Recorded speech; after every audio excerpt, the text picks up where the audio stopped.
It's just a huge honor for me today to be podcast interviewing Dr. Noel Abood and his buddy Daniel B. LeMoine. Dr. Noel Abood knows firsthand the devastating effects of being overweight. He suffered a heart attack on the tennis court at the age of 49. This life-altering event led him to dive even deeper into the subject of wellness and weight loss. Many weight loss programs do a wonderful job at helping you lose weight. However, they fail to offer any of the much-needed support to maintaining a healthy weight and lifestyle.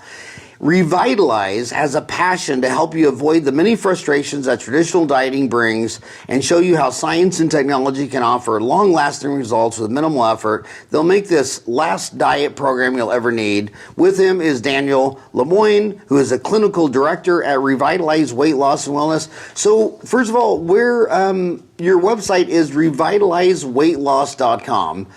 Where are you located? We are just on West Chandler Boulevard, right across from Intel. So a couple miles west of the Chandler Mall.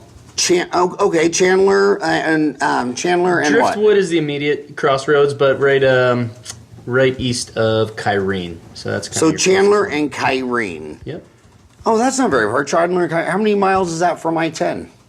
Not many, just a couple. So Like we're smack dab between the 101 and the 10. Yeah. Mm-hmm. So did you go over there, obviously, because there's more fat people in Chandler than Ahwatukee? Can we put that on the record?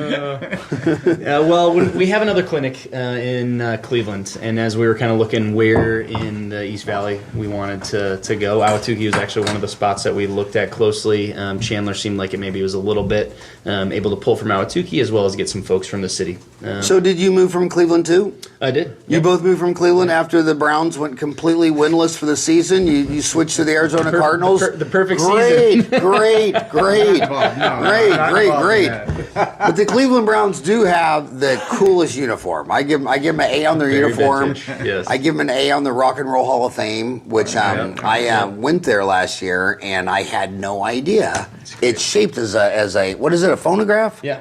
Mm-hmm. Mm-hmm. It's actually shaped like great grandma's phonograph, and that was the coolest thing. And you got the National Football League Hall of Fame in Akron? Yep. Canton. Yeah. Oh, Canton. And there's a basketball player. What's his name? LeBron James. LeBron James, yes. And that was so rude when that news journalist said, "Shut up and dribble."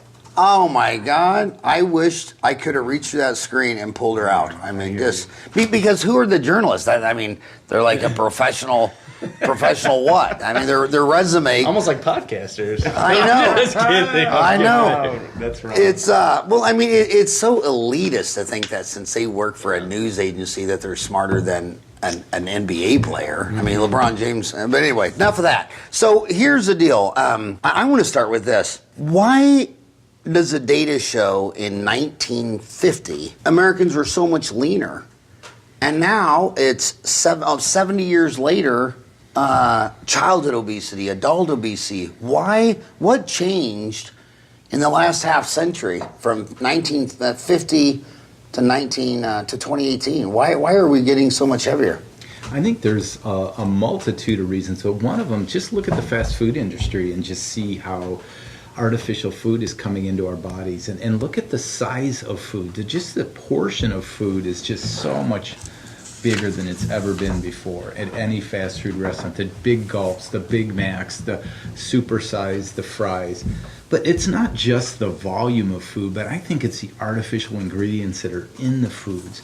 They're called excitotoxins, and when we take in this artificial food, these excitotoxins trick our body, and they tell us that we're hungry when we're not hungry, so we continue to eat. And there's actually a science, and I can't think of the name of the science, but what they do is they study ways to make food addictive, and they sell this knowledge to fast food makers so that you just keep gobbling up food when you're not even truly. Oh, I've seen news stories where they've captured emails from food scientists say, "Oh my God, these people we can make them diabetic 10 years faster." I mean, it's really kind of ethically sick when you go to a university for 4 years and then your only goal in life is to make people eat the whole box instead of one portion. I mean, it's I kind don't of understand that. It's kind of something that's happening, and so And look at the cost of food. I think it's much cheaper to eat junk food.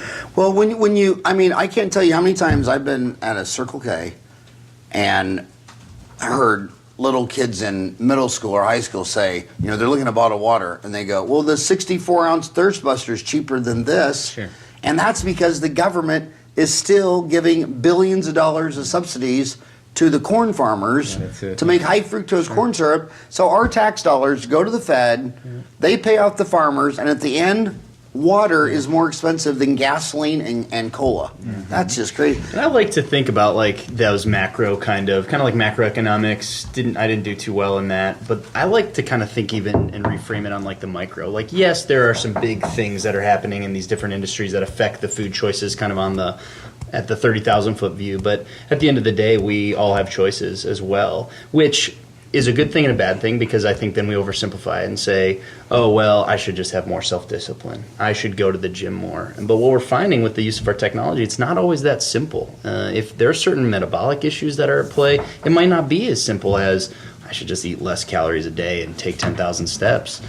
If you have a 90-year-old metabolism and you're a 45-year-old man, good luck with that. You'll never be able to hit your goals. And so that's really what kind of our passion is, to identify how do we solve some of those underlying issues or imbalances at the individual level to help people to reach their goals. So first, go into your background, because you're a doctor. So they're probably wondering, well, who is this guy?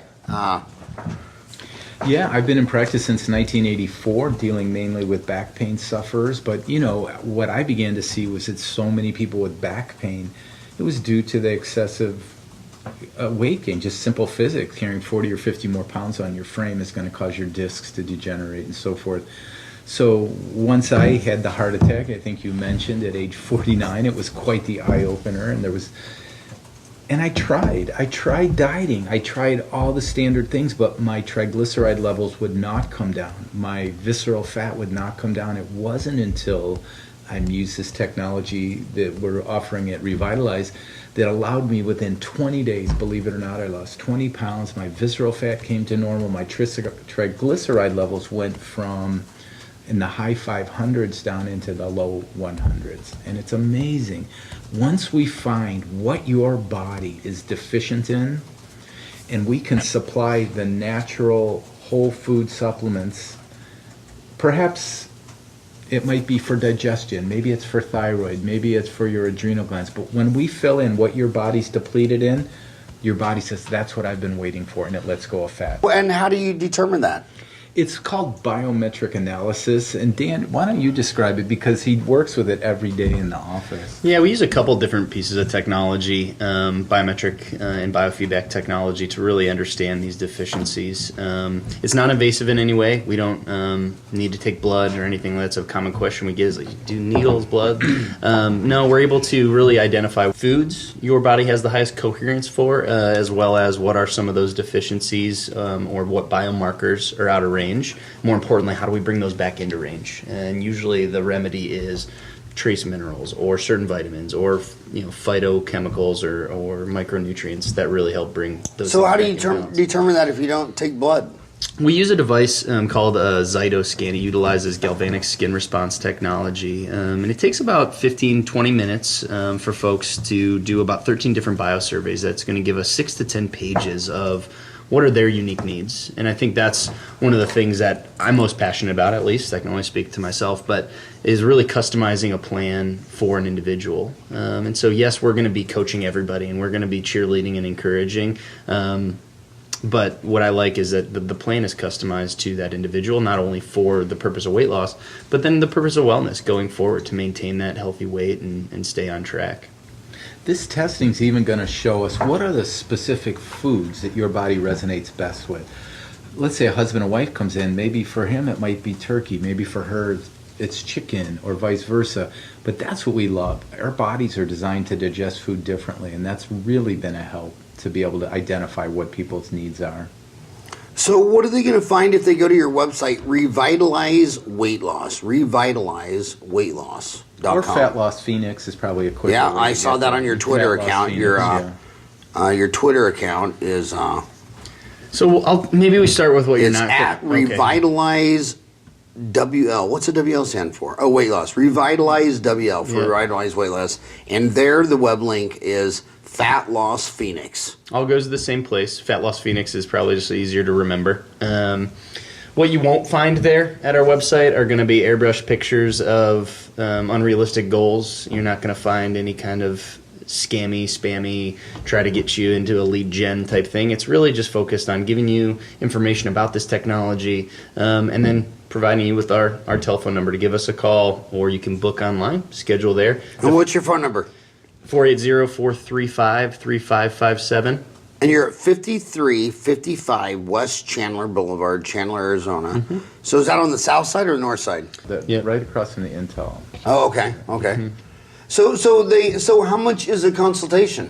Normally 100. We've got a special right now. It's 27. During that time, we'll do a full biometric testing that we're going to see things like not just your weight, but hydration levels, fat percentage, the fat around your organs, how old. You know what you should do? You should go on Tukeetown. Yeah. And then go into healthcare. You're a chiropractor, right? Mm-hmm. So go under a chiropractor and start a thread and just say, come in and show me this thread, and you get it instead of $100, it's $27. Yeah. Love it. I'm surprised a lot of local restaurants, you see people on Tukeetown talking about what's a good happy hour, and I'm thinking, man, if I was a restaurant and Sure. it's a good, be posting, come in, show me this thread, and you get a free appetizer with your drink or whatever. Good Of idea. course, I like shouldn't use that as an example, an appetizer with your drink while you're talking Yeah, about right. weight loss and program. So how long have you been doing this? I've been in practice since 1984, so similar to your length, but I've been doing the weight loss for 4 years. 4 years, and it's been like a whole new career, and that's what I love. I guess so many people are just so sad. It's just like a slow erosion. I'm gaining weight, I'm gaining weight, I'm gaining weight, and they try dieting, right? They say, for 2 weeks I'm going to be really strict, and they might lose 3 or 4 pounds, but then they eat and it comes right back on, and it's so maddening. And it's because their biochemistry is thrown off. And if we can, let's say it's X, Y, and Z nutrients are off in their body. And their body says, and maybe it happened after a divorce or after a job loss, or maybe it was menopause or the birth of a child. They've been slender their whole life, and all of a sudden they can't lose weight. Well, it's because this X, Y, and Z nutrients are thrown off. If we can identify what X, Y, and Z is and fulfill that need, the body lets go of it. But if we don't identify it and we just take a one-size-fits-all diet and put them on it, it's going to be maddening because they can take the weight off. There's a lot of good programs out there, right, that can help you lose weight. But if they don't identify the metabolism or fix that, good luck. The weight just comes back. That's where we want to identify what your weaknesses are, fill the gaps, and then we want to hold your hand the whole year. And I know that's a poor use of the term, but we want to keep you engaged at least for 40 days, because in 40 days we'll take 20 pounds off. We guarantee that. We know it. Really? We do, and we see it every day in our office, every day. Usually more than. Usually Most more. guys are hitting 20 pounds by day 20, 25. Seriously? Yeah, I think Well, tell me how to do that. yeah, come and see us. I will. I will. You're not hungry. We really pride ourselves. You won't be hungry. Your energy will be better. Your love life will be better. You'll sleep better. But your body's real sensitive at times, so you have to follow our instructions. If you go off course, you're going to fall back into bad patterns. So we tell them, we say, take the 40-day challenge. That's what we call it, a 40-day challenge or a boot camp for 40 days. If you can keep blinders on it, at the end of that time, you have so many options. You can eat normal again. That's what I like. What got me into this was watching my mom go through it before I was ever involved. Watching my mom go through it, and she's a pro dieter. She'd tell you that. I mean, she's tried every brand. Pro dieter mean? Done every brand name and funky diet ever made. 2 years removed from the program, she's still sitting at her weight set point, and we're at weddings together, and she's enjoying the cake, and we're out to dinner, and she's enjoying the wine. And I'm like, what are you doing? She's like, well, I know what foods are best for me, so I can fully enjoy myself in that moment. But she knows what she has to do the next week or two after to get back down to her weight set point. And I think that was most powerful for me because, as Doctor mentioned, there's a lot of programs that can help you lose weight. So I call this show Ahwatukee Uncensored. I don't want to talk about anything everybody agrees on, so I'm going to play devil's advocate. That's good. I'm 55. You know how many diet fads they've lived through? I mean, South Beach, paleo diet. I mean, how many diets have I lived through in half a century? Yeah. So they're thinking, they're just going to think another fad, Sure. another fad. In 5 years, there'll be another one. Yep. I think if it were a fad, I wouldn't be involved because that was, I'm like, okay, Mom, what are you doing? But seeing the lasting effects, and the thing that I'm most passionate about, the technology works, we guarantee results. We want to be engaged for a full year at least after the program's over. And there's no charge, no shame. Come see us. Let's stay on track. And that's really a key to making it a lasting result. And if you look at the research, not just with our program, but any program that starts structured, kind of like our 40 days, let's do this 40-day challenge, and then increasingly becomes less structured and giving you more options, tends to have a longer lasting result and effect than your traditional diet where it's like, okay, this week I'm going to cut out soda, and next week I'm going to cut out creamer from my coffee, and then next week, and hopefully I'll whittle my way down to this really impossible to keep lifestyle, and then you're just done, and then you blow up and you gain all the way back. So if you look at not just our program, but the programs that work best tend to start a little bit more structured and then get lenient and give you more options and more freedom as you go when you start to get educated and learn what your body needs, learn how you feel when you eat certain foods, things like that. And so that's what I at least get really. Here's another one you're going to hear. Come on. You don't understand. My whole family is overweight. I got brothers, sisters, aunts, and uncles. Everyone's 50, 100 pounds overweight. It's genetic for our family. I do know this. I come from a large Lebanese family. You hear that, right? And we eat, absolutely. Yeah. I'm 58. For 4 years since I've done this program, my weight set point's 182. I promise you. And how tall are you? I'm 5'11". I can eat whatever I want, for the most part, whatever I want, and I stay within 5 pounds. And I've done that for 4 years now. To me, that showed my metabolism works. But at the same time, there's 2 caveats to that. My cravings have changed, absolutely, since my body has balanced. For example, it's kind of off the topic, but when we go to a Mexican restaurant, I'd embarrass my wife because I kept asking for more chips. You know how they bring the chips and salt? Bring me another basket, And finally, now when I go, I'll eat 8, 10, 12 chips, and it's like, I'm okay. And it's not like I'm sitting there staring at the chips saying, I want more. Something changed inside me, and that's what...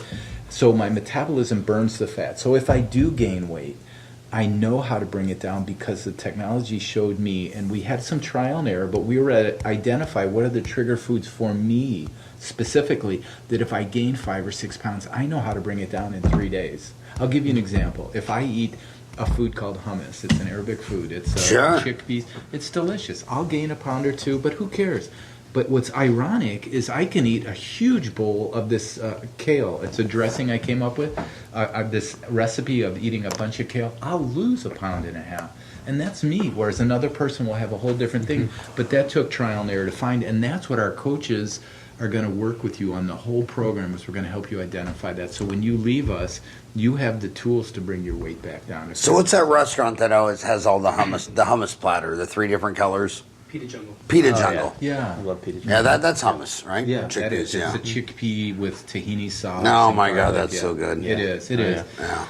And it's a good food, and I don't have anything against it. But for me, it just will add. If I eat it every day, but. So go more specific at the program. So what's the consultation like? How long does it take? What do you do? How often do you go there? Is this something where you go to class once a week, or talk more specifics about the program? I love that. Be as transparent as possible. Really plan to spend about an hour and a half for that initial consultation. We'll sit down together one-on-one. We'll do a biometric analysis where we call it a body composition analysis. We're going to see some of those numbers beyond just what your bathroom scale is showing us, and we'll go through those together. And those are yours to keep, so you can see what is your metabolic age, what are some of those internal numbers, and then we'll discuss our program, the particulars, how it might work for you. We can cast a vision for, yes, we guarantee 20, but realistically we can expect 30 or 40 or 50 pounds in that time frame. If we say yes, let's do this program together, we'll do that next set of testing that we're going to see what foods you have a coherence for, what are those biomarkers out of range, etc. Get you everything that you need. Once you're in the program for those next 40 days, we want to see you every 7 to 10 days ideally. Every how often? Every 7 to 10 days. It's a quick 1-on-1, 20, 25 So minute. 3 or 4 times a month. Yep. For 2 months, basically. We want to see you. One-on-one, so it's not classes. There's no kind of group stuff. It's more one-on-one with our coaches doing that body composition analysis every time. But can I step go in though? ahead. The body composition, we're using a device called the Tanita, and it doesn't just Ryan, can you find that for me? The Tanita? Tanita, Tanita. And it doesn't- Tanita. Yeah, it And what's a doesn't- Tanita? It doesn't just measure weight. It's going to tell. It measures electric impedance, so it sends an electric signal through your body. So it's going to tell us how much fat do you have, how much body fat, how much visceral fat around your heart, liver, and kidneys. What is your water mass? What is your metabolic age? So when they come in on their weekly meeting, we know the scale's moving because they're texting us every day. I need a text from them to say, here's how much I weighed since yesterday. So on day 7, they come in for their checkup. We know they lost 8 pounds. However, now we want to look at the internal numbers. Did they lose water? Did they lose muscle mass? Is their metabolic age improving? And that's where we make our mid-course corrections during those weekly checkups. Yeah, we really layer on kind of a high touch point. So it's not just, hey, all right, Howard, you're on the program. See you in 40 days. Hope you lose 20 pounds. We're going to be hearing from you every day. We want to make sure not only that you're losing weight, but that are you hungry? Is your energy dipping? Those are our 2 big clues that your body is or isn't in fat burning, so that you shouldn't be hungry. Your energy should be better. And then we want to see you in person at least every 7 to 10 days while you're on the program. And then after the program, if you hit your goals, we generally say every 3 to 4 weeks is appropriate to stop in, check in with us. We're pretty adamant about that because I think we're the only program that requires you to come in monthly, roughly 3 to 4. Because if we can keep, the part of that brain called the hypothalamus, that's what is your set point. It tells your body when to burn, when not to burn. So if we can keep trending you towards your ideal weight, or at least keep you at your ideal weight for 3 or 4 months, your brain says, that's it. And then it's like it's harder to ever gain that weight back. So we want to walk you through that process until we lock in that weight set point. So it's 40 days of structured eating, and then it's 3 weeks to lock the weight in. And then once a month you're coming in for maintenance.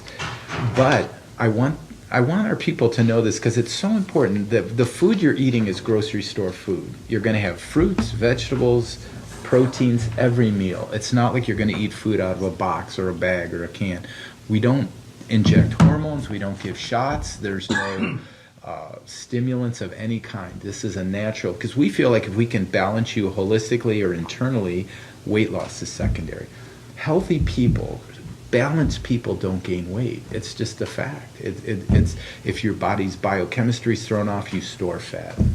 You talked about early in the show that when I was little, only rich people went out to eat. Yeah. And when we were middle class, like when McDonald's came out, that was something maybe you did on somebody's birthday. Yeah.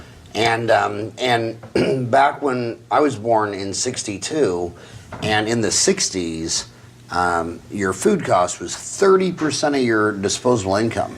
Now it's 10%. Is that right? Now, so it's come down. Everything in America gets faster, easier, higher quality, lower cost. I remember my first DVD player was $800, and it was horrible. Yeah. And now it's $35, and it's perfect. Yeah. And so I think What's a DVD, Howard? Just kidding. And I think now the poorest of the poor can afford to go to McDonald's and get a Big Mac fry and a Coke, whereas the subsidies you talked about, right? Subsidies, and they just manufacturing and. Yep. It's just you've mentioned the word metabolic age 3 or 4 times. What does that mean? What it is this Tanita device measures hard numbers like body fat percentage. We can quantify that. We can quantify your water levels, your muscle mass. But they throw that all into a soup, right? Like with your height and weight and all those numbers, and it comes up with a metabolic age. And that's what it basically says. That basically means when food goes into your system, let's say your metabolic age was 90, it goes in, it burns fat as if you were a 90-year-old. So our goal is to obviously lower that. I'm 58. My metabolic age since I've done this is 46, and that's why I think I can eat pretty much whatever I want and stay within 5 pounds. So it's standard testing. It's used by life insurance companies all the time, this Tanita device. So in my 30 years, it was about, 15 years ago, Fen came out. Mm-hmm. And I had at least 10, 15 patients that lost 100 pounds on that.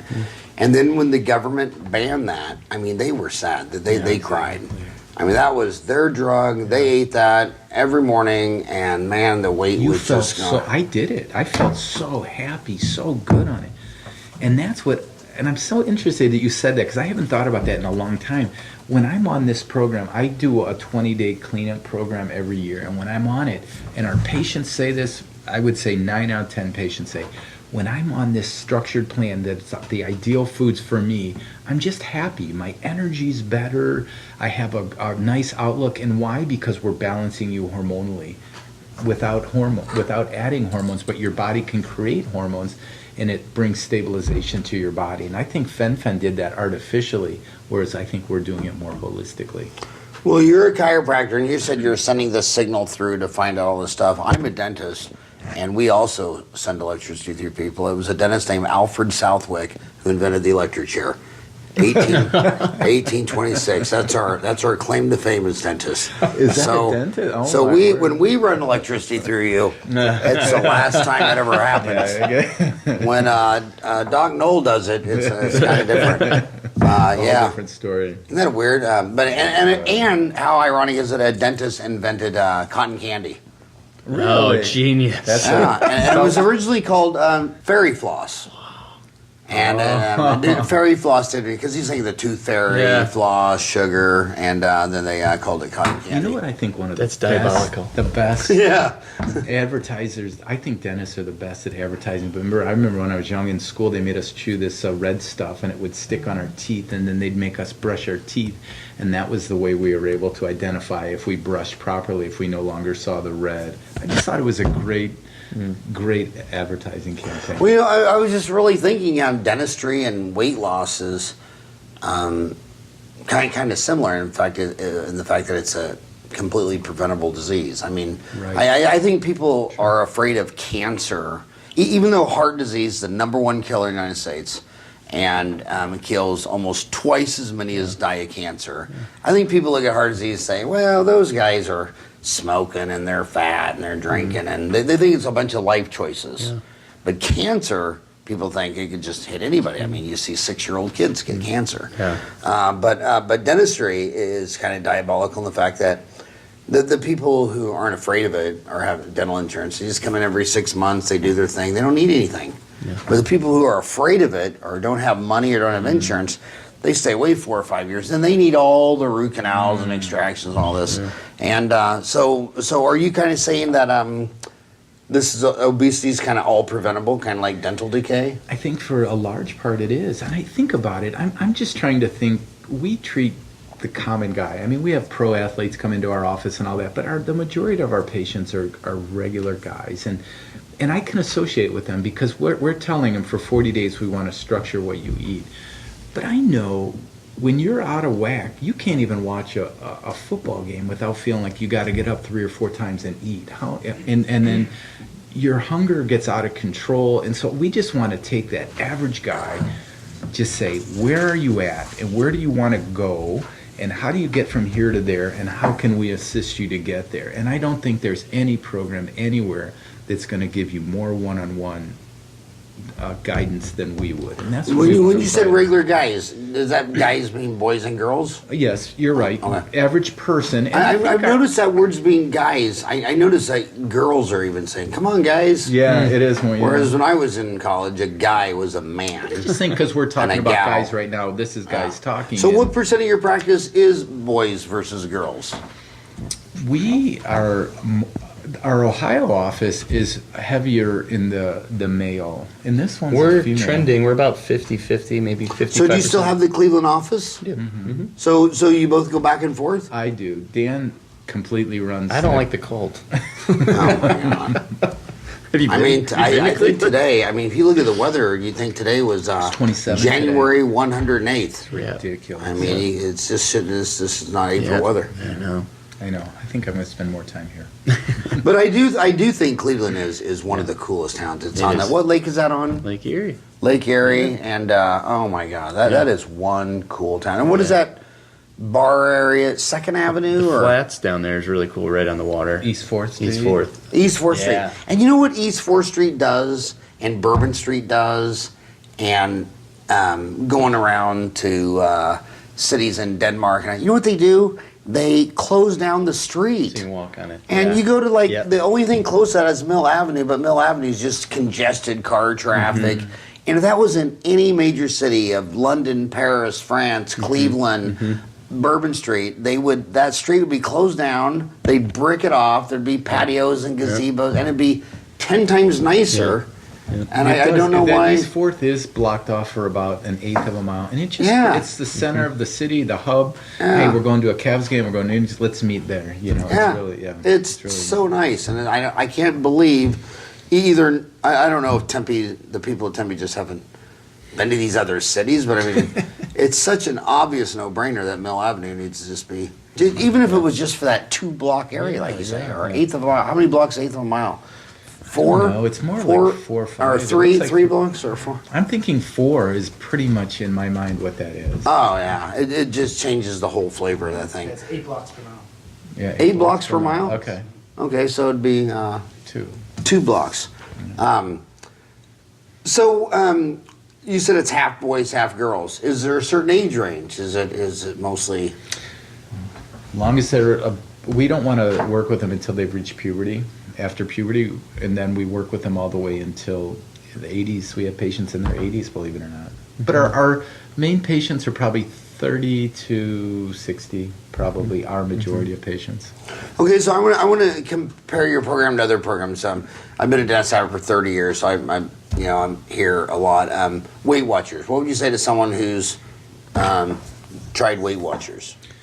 No, if you love, I'm a little bit agnostic too. If you find say you come in for a consultation, let me back up, and you say not right now, and say okay, we'll follow up with you. If I follow up with you in 3, 4, 5 months, and you've lost 10 pounds, 20 pounds on Weight Watchers, I'm celebrating the crap out of that, and that's awesome. So if that works for you, great. A lot of folks I'm sick of counting points. That's the point counting one, right? I think Weight Watchers. I think is a point. You count points. There's no. You should be able to tell just by looking at me that I don't know anything about Weight Watchers either. But there's no calorie restriction. There's no counting calories. We may ask you to if we've said you're not eating enough. We want you eating a lot of food. We want you eating a lot of nutritious food that the technology says is best for you. So that would be a big one there. I think in group meetings, I think it's more group meetings are the essential, and I don't think there's accountability. And I'm not trying to run down anybody because they're great plans, but I just know we feel that if we can do one-on-one meetings, it's more accountability. And I don't think Weight Watchers tells you to check your weight each day and send it to us. What about if you were a couple? And we'll talk about the low-hanging fruit of what makes some people more successful in this program or not. For instance, I'm thinking, okay, say you were married and you live with a significant other, and I'm trying to do this while they're ordering Domino's and wings and it's tough. cheese bread. Have you noticed in doing this any low-hanging fruit? What makes some people more so? Is it because the whole family does it? Is it because... Yeah, that definitely helps. I mean, in my parents' case, my dad was right there with my mom doing this. He was manning the grill, helping her make meals. You're not eating out as much. So, I think that helped to have a partner in crime, getting healthy. Doesn't mean it has to be that way. Because I noticed I was completely ideal weight before Ryan came along. And 24 years ago, I had a 6-pack. I had Ryan, and my hair fell out. I got fat. So, Ryan, if I did this program, you'd have to go with me because I was perfect. We'll do this together. I was perfect before you. Jeez, is Ryan going to need that counselor on the team? I'm pretty sure by now he's dead inside. I'm sure there's nothing one left. of my things, you guys probably, and I'm allowed to say this guy's name because he's a friend of mine, but Greg Pruitt? He was a 5-time Pro Bowler, a football guy for the Browns, a running back. But anyway, he did our program. He lost 47 pounds, and I love working with the pro athletes. We work with somebody from the Patriots. We work with people with the Browns, and so the thing I love about these athletes is you say, okay, for 40 days, here's what you got to do. Here, and here. All right, I got it. And then I need you to text me. What time do you want me to text you? And then give me a structure. Give me a game plan. And they crush it. It's just great. They don't care if their spouse is eating. They just know that they know what they have to do for 40 days. And I can't tell you how many times I hear this. patients are on day 13 and they're like, I'm not even hungry. My body is living off the excess fat, you know. I'm like a hibernating bear. But there's something mentally that makes you strong. And you can walk into a party and people are eating and drinking and everything, and you just say, don't eat it, don't want it. I've got a better goal for me. And what's exciting is you're less likely to deviate if you say, because each morning you're going to weigh in. I can't wait to wake up tomorrow and see what the scale shows, you know, because the typical guy's going to lose 3/4 to a pound each day, as opposed to... How much each day? About 3/4 to a pound. So our average guy's losing about 30 pounds in 40 days. So that's rewarding to see the scale move. Where average dieting, traditional dieting, a pound a week. We're saying a pound a day. Are we on video? This is like 5 pounds. So our average patient's losing this every, what? That's 5 pounds? Yeah, 5 Size pounds. or weight too? 5 weight. So this is the weight and the size of 5 pounds of... Crazy. Well, I went to my doctor and asked him, what's the fastest way to lose 10 pounds ugly fat? And he said, for you, it'd be to cut off your head. And but I started thinking the pros and cons of that. But you know, I've read several times that in the NFL, their linemen have a serious problem because when they retire from the NFL, they used to be working out 3-4 hours a day. And then now they're not going to... They're still eating the same way. They're still eating the Pruitt same. says the same thing. And they just blow up. Yep. Yeah. To speak to the kind of low-hanging fruit, you know, do you have somebody supporting you? When I went through the program, we were driving to the office up in Cleveland, and Doctor pulled over, said, "Hey, I hear they got really great coffee in there." Sends me to a donut store. Let me tell you, donuts are not allowed during that first 40 days. And it was a test of will to walk into like a famous donut store in our hometown. Krispy Kreme? It wasn't Krispy Kreme, George's. So Who's the famous person buying Krispy? Oh, Shaq. Shaq O'Neal. Shaq. Did you Nice. see that? Oh, he's big into Krispy Kreme. And they asked him. They said, Shaq, come on, man. This isn't nutritious food. And I thought he handled it very profoundly. He said, you know what? Everything's okay in moderation. Even moderation. What's that? Even moderation. In Even moderation is okay. But I tend to agree with that because I'm not telling our patients after the program, we're not saying don't eat, just learn how to eat and learn how to bring it back. We say don't fear food. And I think I mentioned that already. It's one of the things we say most common in those kind of monthly maintenance check-ins. It's like there's no reason to fear food. In so many diets, that's the result, is this psychological... Okay, Dentistry Uncensored. I believe a huge portion of Ahwatukee believes that if you're going to lose weight, you're going to have to get up and run 5 miles every day. You're going to have to start lifting weights. You're going to have to become a serious athlete. That's great for this. That's what we tell folks. They say, do I have to exercise? And I say, no, yeah, for this. Mental health, I mean, that's maybe 10, 15% of the game over the long term of your life. But really, diet and making sure that you're getting the right nutrients and that's where it's... So you would say the abs are made in the kitchen, not the gym. Yeah, that's a great way to put it. But think about this, and I don't want to get too philosophical, but I do kind of. Come on, you look like Buddha. You got the Buddha. Without the belly. I'm not You look like a skinny Buddha. But think about this. Like 100 years ago, we had to hunt and fish for food, for the most part, right? But our bodies have this built-in mechanism that if there's a drought or if there's a food shortage, you know what happens? Our metabolism slows down. And it does that for 2 reasons. One, so that we can hold on to fat because fat insulates us. But I think we always forget is that there's so much nutrition in our fat. We're mammals just as bears are mammals. Bears can live without eating for months and they live off their fat. But what happens is if we fast forward to today, we have grocery stores everywhere. But what we're finding is if you live a lifestyle that's really super stressful, or like I said earlier, divorce, illness, childbirth, menopause, your body responds exactly the same way as if there was a famine, and it slows down your metabolism and you hold on to fat. And so that, I think, is the biggest key is everybody's trying to take weight off. They can do it, but they're not fixing that metabolic age. Think about like if you go to an optometrist and you walk in and and someone's leaving just as you're walking in, you say, man, those guys have really nice looking glasses, and you say to the optometrist, I want that guy's glasses. And he said, well, let me do an eye test and find out. And he goes, no, I just want those glasses. And he goes, that's not going to work. That worked for him, but it's not going to work for you. And it's an obvious story, but I think that's what diets are today. It's just all we're doing is changing the color of the frames. Every diet's pretty much one size fits all, where I think we really pride ourselves in being really specific to your needs. So here's another big problem I see. So food costs went from 30% of disposable income in the 60s and early 70s to 10%. 10%. Second thing is the convenience. I mean, it's so much easier to microwave a pizza. It's so much easier to hit a drive-through. It's so much. I mean, people are working. They're raising kids. They got to work. How much time does this take to eat right? Because you have to admit, I mean, it's God. You go gas your car at 7-Eleven. You can go in there and grab a hot dog and a you know, it's just so fast, convenient. So I think it's finding the hacks, and that's why we're there. It's finding the what? The hacks. How do you hack the eating healthy? So yes, it is way easier to grab the bag of chips from the 7-Eleven than it is to go buy produce. But nowadays you can have those zucchini noodles that are already pre-made, so you can have kind of that spaghetti-like thing if you're on a program and you're not doing the pasta. Or I don't know, I just feel like that it just takes a few little tweaks to get into a new rhythm, and usually that's what we find. People are really freaked about changing their stuff, and then 4, 5, 6 days in, they're in a new rhythm. They found, oh, I know I can go and grab this from the grocery store when I'm on the go, because we have a lot of folks who are drivers or they're traveling a ton, and they can't be in the kitchen all the time. They've got, they're building their families, they're building their practices or their businesses. So you're saying if they didn't have families, they'd have more time to eat right? maybe. That's what I heard, Ryan. There you go, Ryan. You don't Ryan, get married back to and you Ryan. don't have a family.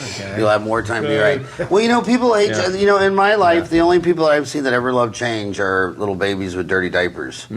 Yeah. Other than that, pretty much it's hard. It comes to a point sometimes. I love it when the spouse is in, because the spouse will give us the straight answer sometimes when for example, if it's the husband, he may not tell us everything, but the spouse will say, well, I think the key for us when we sit down and say is, what is your goal? What do you really want?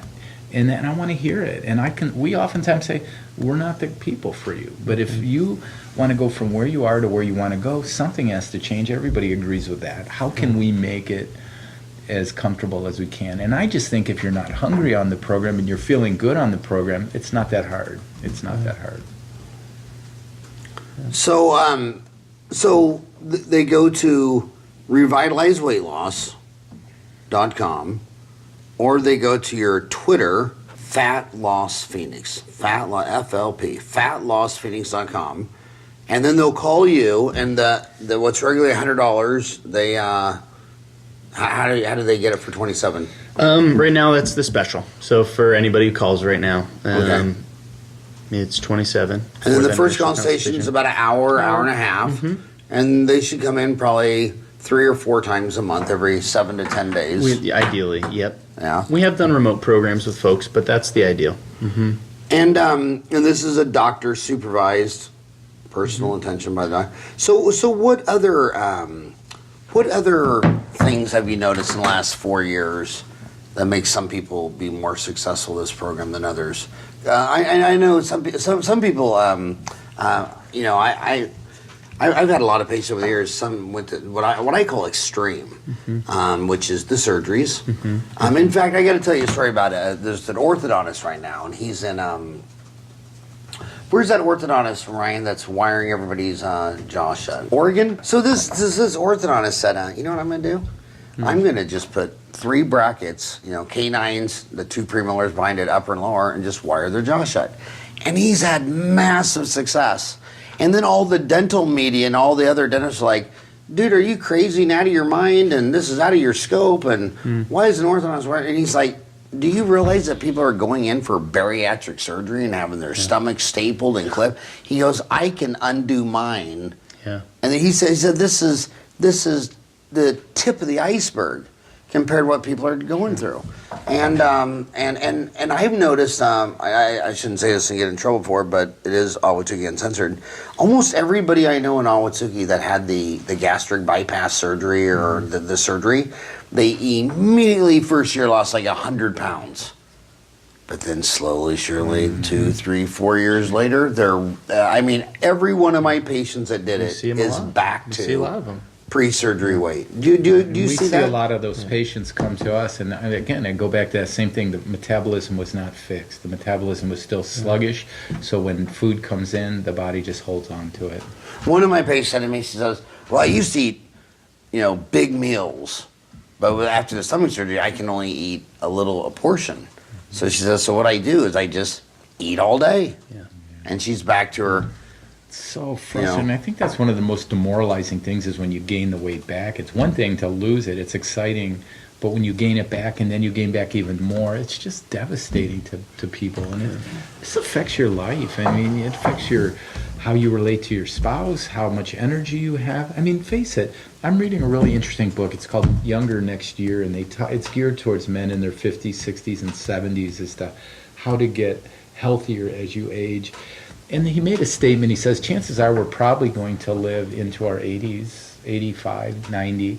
But he says, what's the quality of life that you want to live? Do you want to be on the sidelines watching everybody else do something, or do you want to be actively participating? And it's not too late to make that change, even now in your 50s and 60s. And so, I don't know. So you're 48. You had a heart. You're 58. 58. And you look great, dude. I mean, you look very Thank good. you. But you had a heart attack at 49. Most people think, well, you had a heart attack at 49, you're probably dead by now. I know.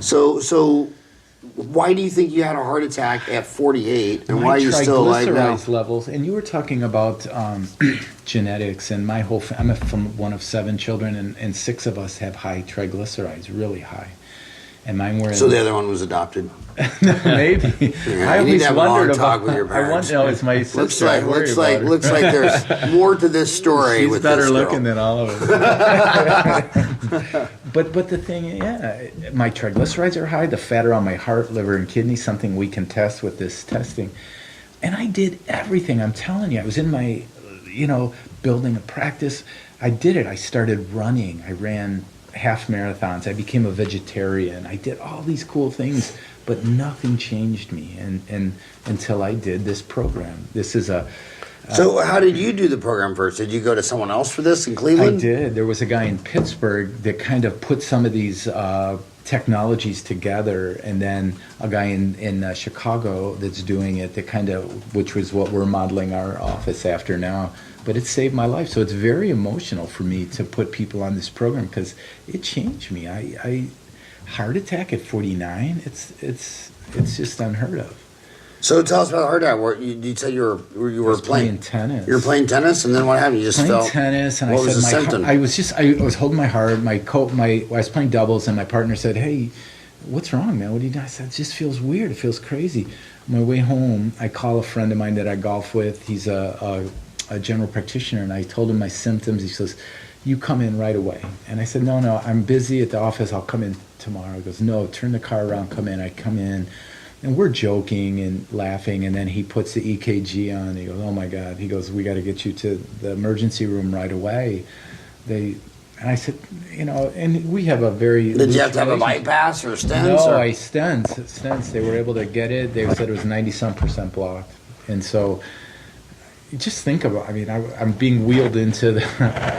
I tell this when I give a talk. I say, we don't remember days, but we remember moments, and that's a moment I'll never forget. Being wheeled into the operating room, getting heart surgery, knowing that I tried. There was no regret. There was sadness, but there was no regret because I tried everything I could to bring my triglycerides down. And I couldn't.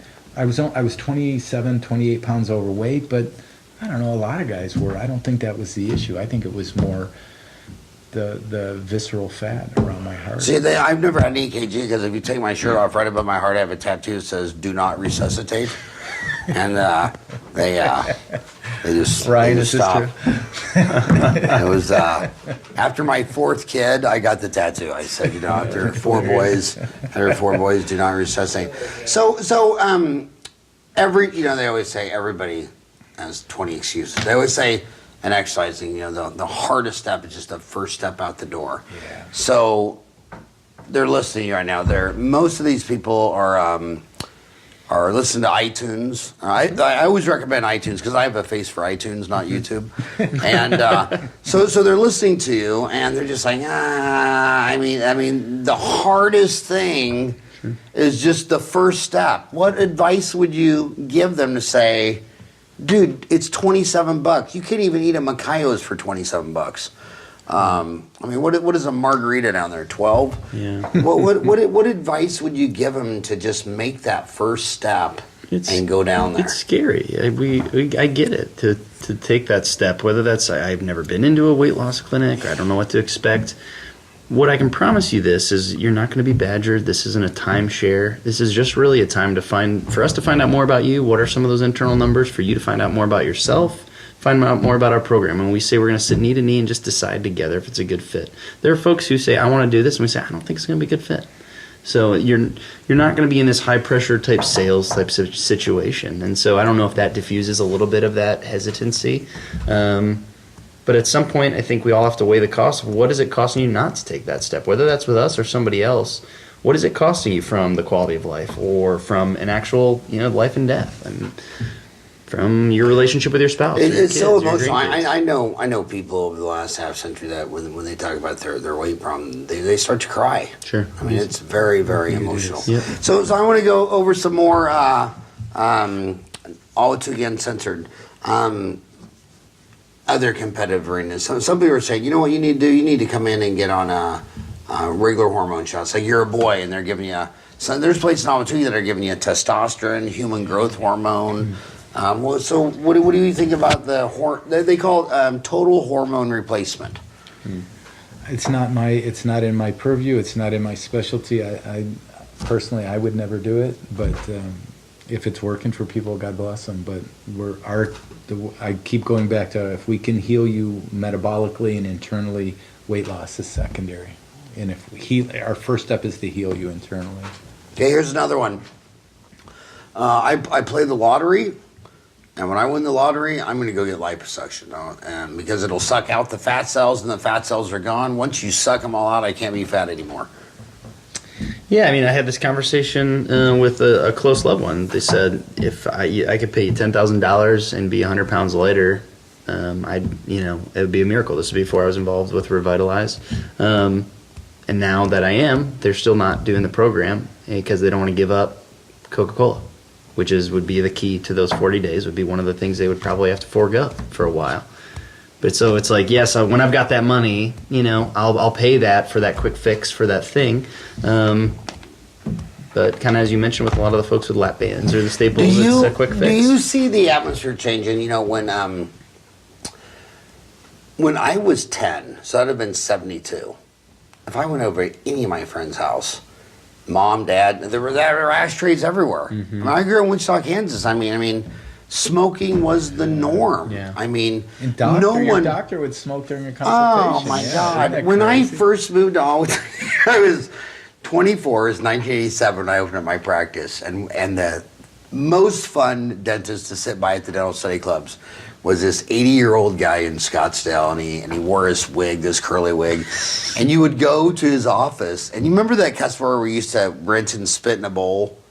Did you remember that? With the water. Yeah, the water. Yeah. Are you old enough to remember that when you were little? I do. So back in the day, you would rinse and you'd spit in this bowl. Of course, now infection control, the bowl's gone. The high speed vacuum. But he used it as an ashtray. And in each one of his rooms, there was 100 cigarette butts in his cuspidor. So it's so much has changed. But sometimes I'm starting to wonder.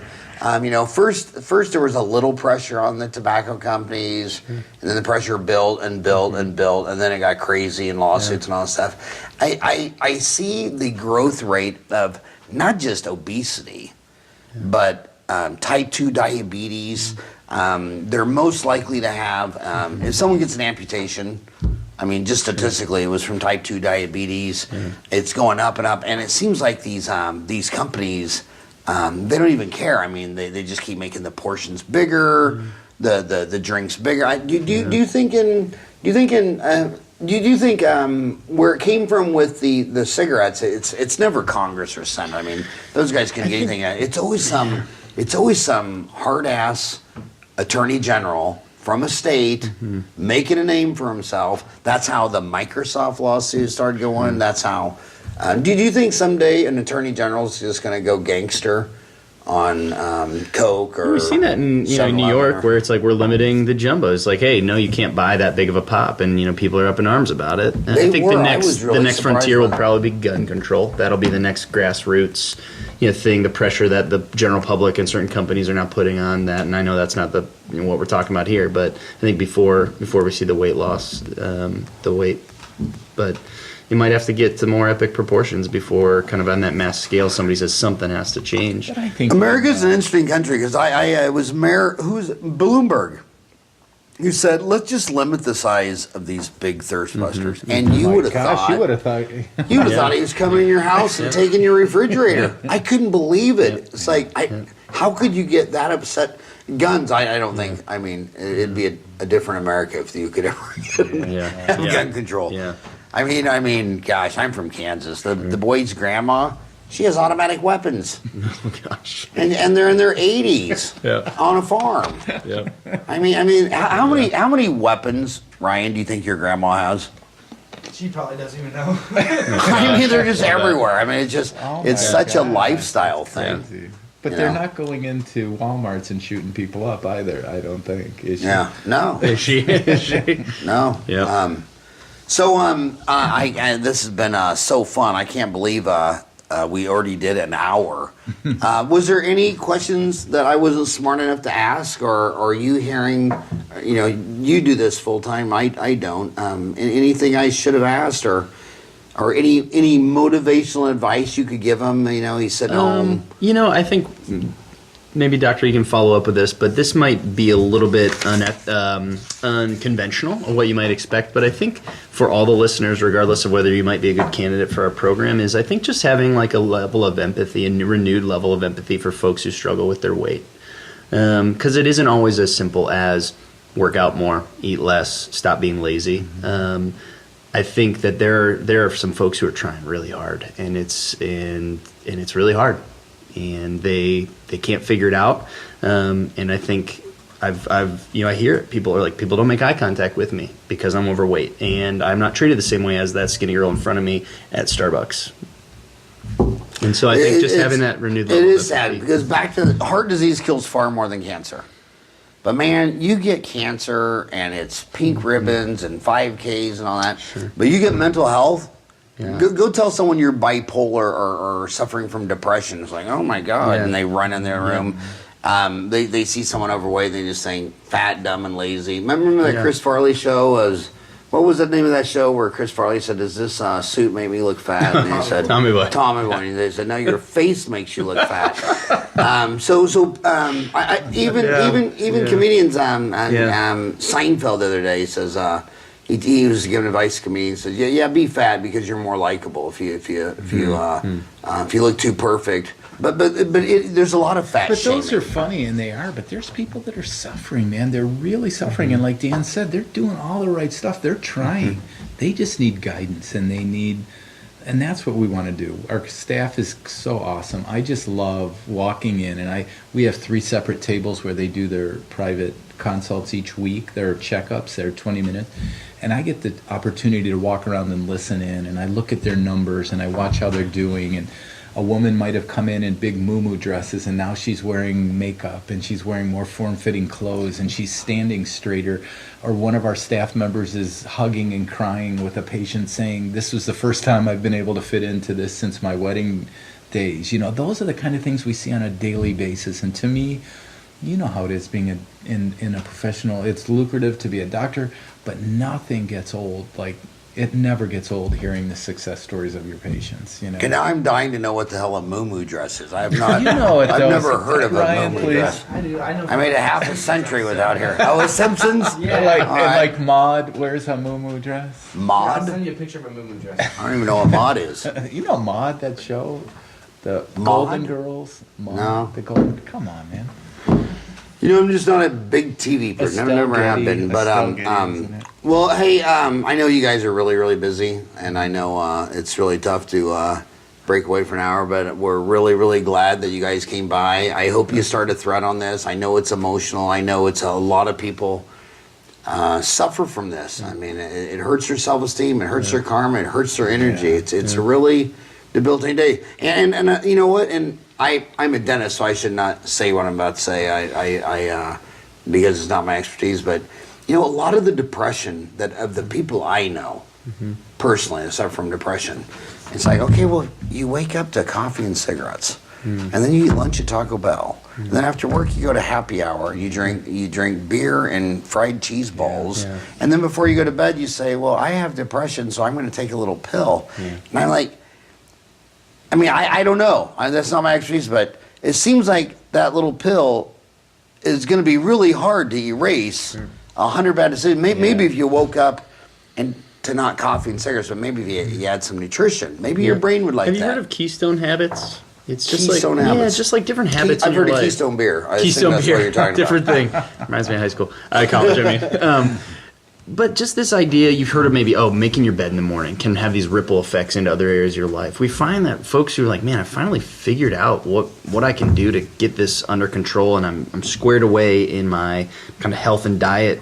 All of a sudden my budget is more squared away, or my relationships are more squared away. And you know, so everything is interconnected. And so if you figure this out, if we can help you hack that and get a lasting result, let's see what else. So you're saying the first thing you should do is switch from Marlboro cigarettes to Marlboro Light, and from Keystone beer to Keystone Light. steps. That's all I heard. And That's to all I some heard. degree, I agree. I think you nailed it when you're saying these people wake up and have these bad habits and take a pill and hope it erases everything.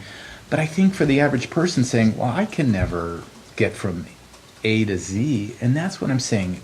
Like you said, take the first step. Trust me, let the ball roll. We're not going to ask you to go from A to Z. We're going to walk you through it step by step. Well, I hope you guys start a thread on Tukeetown. Let's do that. And maybe you get some some people from Ahwatukee to start logging their journey. Sure. Maybe someone could. That'd be really we could cool. do that. We Because could do that. I know one thing with humans, it's always fun to have support. Sure.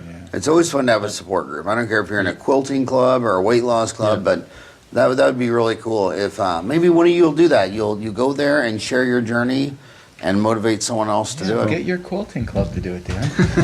Yeah. But again, last but not least, you pronounce your name Noel, but it's spelled Noel, Correct. which means Christmas. So is Right. that your favorite holiday of the year? It is. I love it. Oh yeah, I love the fall. This starts with it all starts with Halloween. That's you're no longer in the hundreds. Yeah. And then you go into Thanksgiving, and then it's Christmas, then it's New Year, then it's MLK, and that's just the season to be in This Arizona. is so perfect. Right Yeah. there. This But is- so just remember, he's the Christmas guy. The Christmas guy.